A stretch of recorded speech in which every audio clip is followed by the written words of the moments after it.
Au sommaire de ce journal, comme prévu, la troisième audience du procès 100 jours opposant Vital Kamerhe et consorts à la République a eu lieu ce mercredi 3 juin 2020, débuté à 9 h précises à la prison centrale de Makala.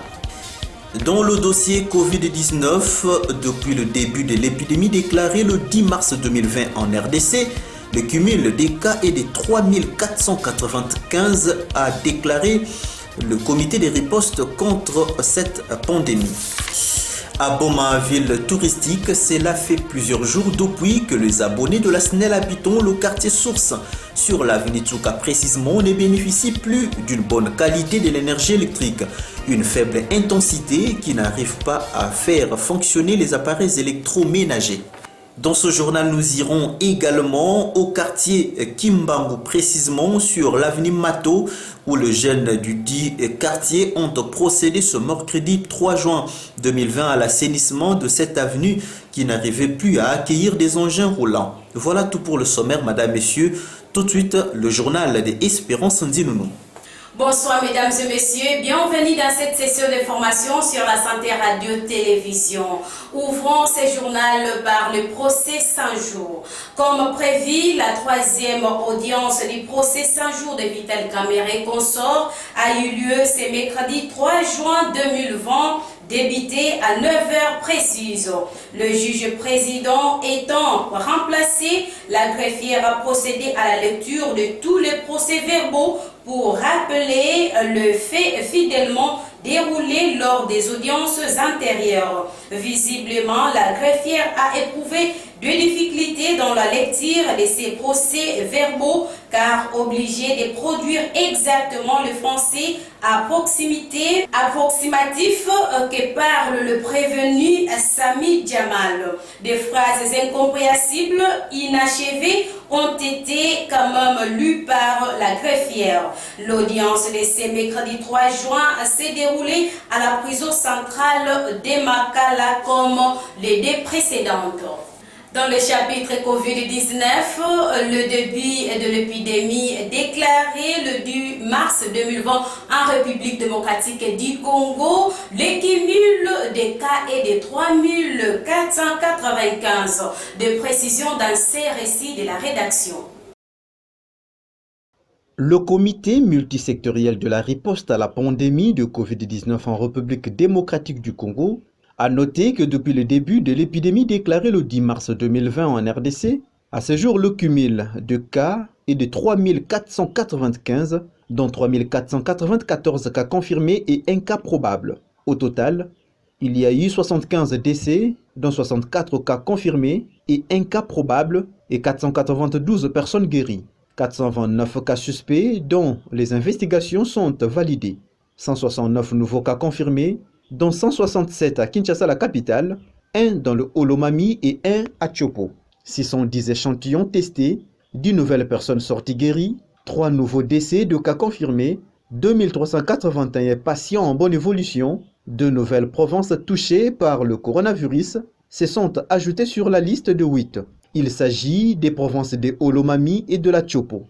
Les 10 provinces touchées en RDC sont les suivantes. Kinshasa avec 3175 cas, Congo central 190 cas, Nord Kivu 48 cas, Sud Kivu 41 cas, Okatanga 33 cas, Ituri 2 cas, Kwilu 2 cas, Kwango 1 cas, Olomami 1 cas et enfin la Tchopo 1 cas.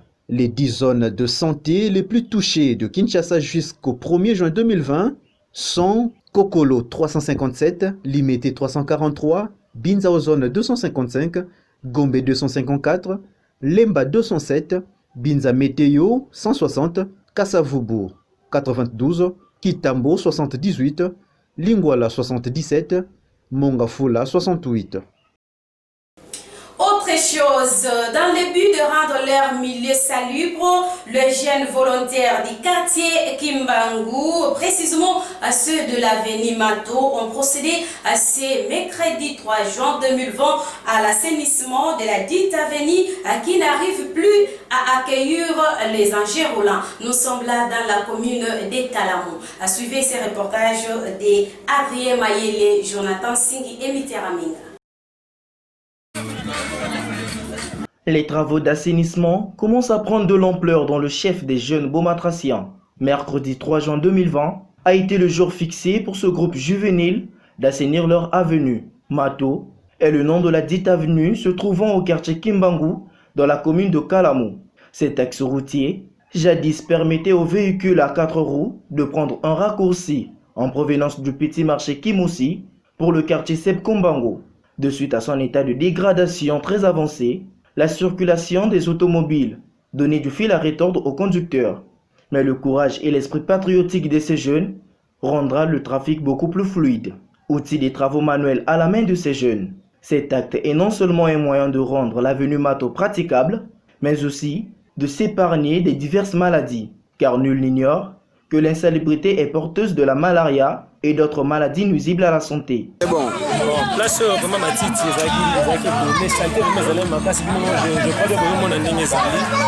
crois que la quartier teza la boka venir na biso ke za na ba décision ya wana to lamuki na volonté na biso moko batini biso déjà mbote na biso ba jeune pour de sangani pona to meka ko sa ba bulo to kuna ba ko zalia wa to no ba santé ça parce que biso moko tanke to ba jeune to mona pesa na zobe ba to ti ko ka isa ya wana sali ke to la moka biso moko to ba na sa misa appeler ko de biso bote to ba jeune des idées la to biso to lamuki to bote na jeune papa to sangani awa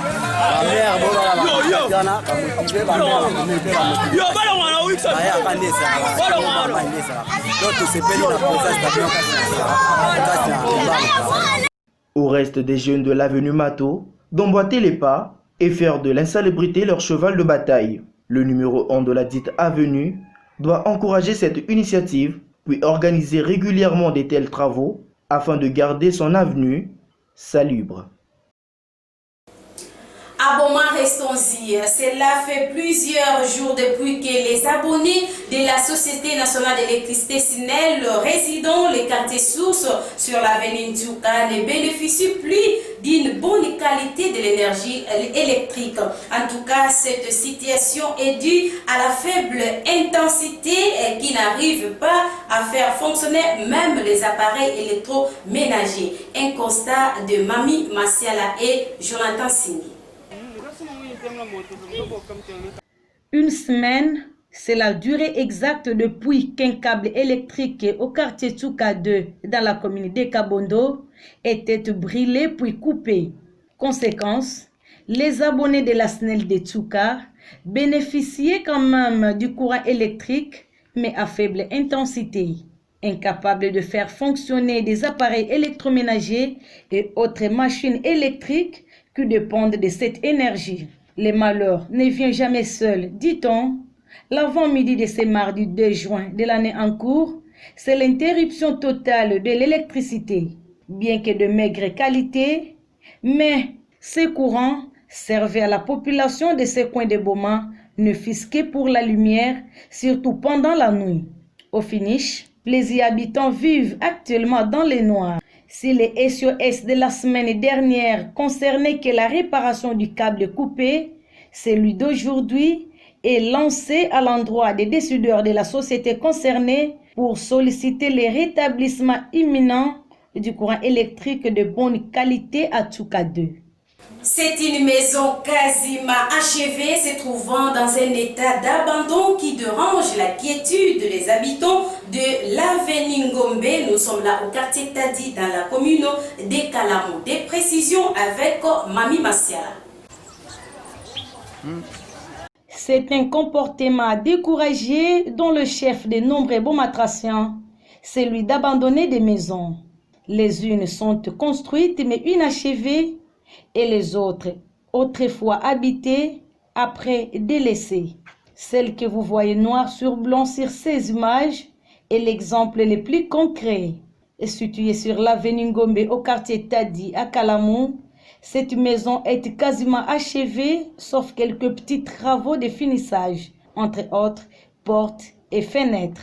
À cet état, elle reste inhabitée, raison pour laquelle la population environnante ont transformé cet endroit en un véritable dépotoir. Dedans, ce sont des déchets de tout genre qu'on y observe, dégageant ainsi des odeurs suffocantes qui indisposent les personnes. Le malfrat de leur côté, ne tardent pas d'en faire un asile afin de bien accomplir leurs sales besognes. Une habitante trouvée sur place témoigne. Banda basomba kindako oyo da tozomona te mukonzi ya ndako oyo aza wapi sikoyo da butu makasi soki tobimi ozomona bamibali bazobima basolo ya diamba tozobanga mpo na ndako oyo toyebi te kolo ndako aza wapi kolo ndako aza wapi mpenza biso na bana moye pasi bamibali biso bayaka butu pona ndako oyo penza tozokoka te etala kubudisa ngunga ya injo yai ala bapangi ibelo ede bagebelo nge mutu kufa injo ede bete na injo yai da injo amekuma reference matuvi na kate injo yai da mutu ekatika na nord na sud miyibye na kate injo yai mulege tata veni kala tata leta kala tata nani baka solution na injo yai kutala tata injo yai amekuma kana bakuluna nani yibi kaka la injo yai. Les propriétaires doivent se sentir mal à l'aise après cet appel lancé à son endroit et prendre des précautions afin de mettre en valeur sa maison. Rentrons à Kinshasa, la capitale, à la chambre basse du Parlement, donc l'Assemblée nationale, apprendons qu'un calendrier serait en gestation pour remplacer Jean-Marc Kabound, déchu au poste du premier vice-président. Venant Baker pour de amples détails.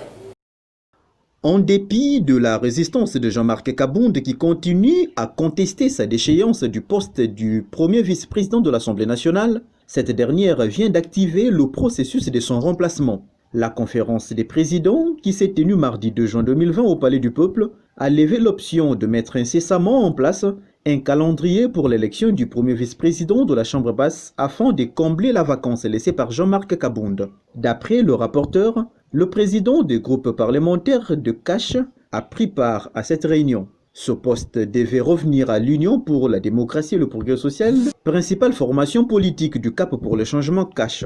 Le secrétaire général de l'UDPS, Augustin Kabouya, avait menacé d'exclusion du parti tout député élu sur la liste de l'UDPS qui serait tenté de concourir à ce fauteuil. Il avait encouragé Jean-Marc Kabound de saisir les instances judiciaires pour rentrer dans ce droit. Cette position prise par Augustin Kabouya n'a pas fait l'unanimité au sein du parti présidentiel. Le directeur de l'UDPS, seule instance légale reconnue par le ministère de l'Intérieur pour engager le parti jusqu'à l'organisation du congrès, a pris acte de la déchéance de Jean-Marc Kabound. Le dit directoire a instruit le groupe parlementaire UDPS et alliés de désigner un candidat pour remplacer Kabound en tenant compte de la probité et de la compétence. Le groupe parlementaire UDPS avait décidé de se concerter avec le président de la République, autorité morale du parti, avant de lever une option.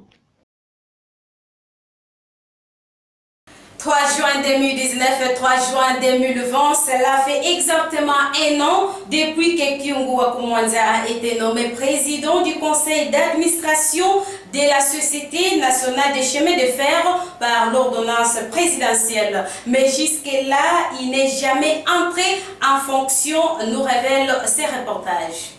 Ce mercredi 3 juin 2020, cela fait exactement une année depuis que Gabriel Kyungu Wakumwanza a été nommé comme président du conseil d'administration PCA de la Société nationale de chemin de fer SNCC par le chef de l'État Félix Tshisekedi.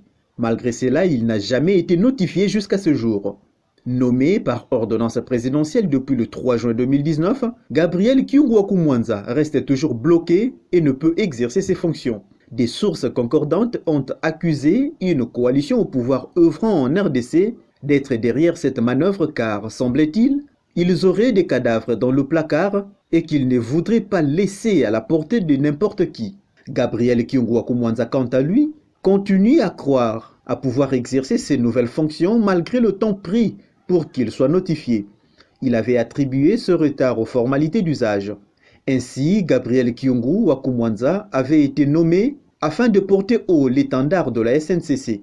Après avoir refusé de s'inscrire dans la logique du combat pour la vérité des urnes, celui que l'on surnomme Baba Wakatanga avait ouvertement déclaré qu'il ne fera pas l'opposition contre son fils Félix Tshisekedi, devenu président de la République.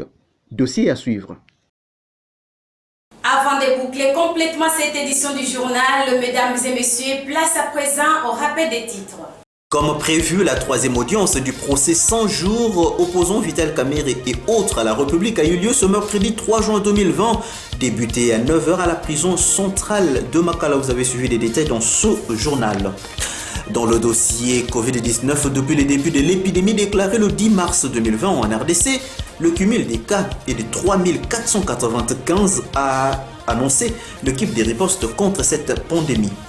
Dans ce journal, madame, messieurs, nous étions au quartier Source sur l'avenue Touka où les abonnés de la SNEL habitant cette contrée de la ville touristique de Boma ne bénéficient plus d'une bonne qualité de l'énergie électrique, une faible intensité qui n'arrive pas à faire fonctionner même les appareils électroménagers.